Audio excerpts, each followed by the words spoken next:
My brothers and sisters, may the Lord be with you.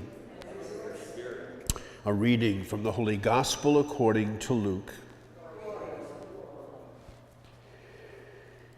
Herod the Tetrarch heard about all that was happening, and he was greatly perplexed because some were saying, John has been raised from the dead. Others were saying, Elijah has appeared. Still others, one of the ancient prophets has arisen. But Herod said, John I beheaded. Who then is this about whom I hear such things? And he kept trying to see him. The Gospel of the Lord.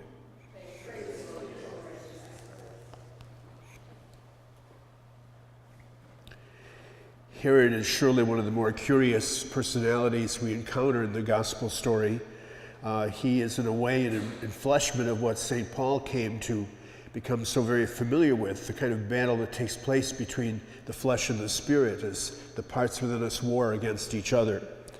On one part, and it's sort of a consistent picture of Herod in the course of the gospel story, he's very much taken up with the flesh. He is a person who is trying to be politically correct. He's trying to always protect himself and protect his position as tetrarch. And so as a result of that, he sometimes acts in ways that are not the ways that he really wanted to act. And so, for example, in the case of the classic story of John the Baptist and his beheading of John the Baptist, it is done precisely because he wants to save face with all of his other politicians around him. At the same time also save face on the promise that he gave to his daughter.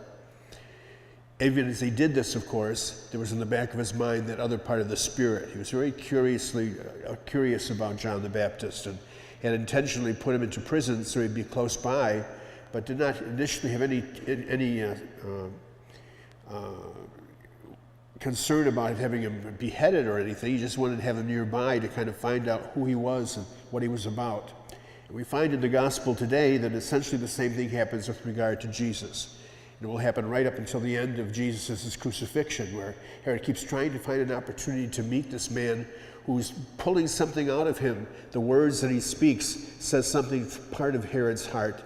But unfortunately, he can't move beyond his ways, his flesh part.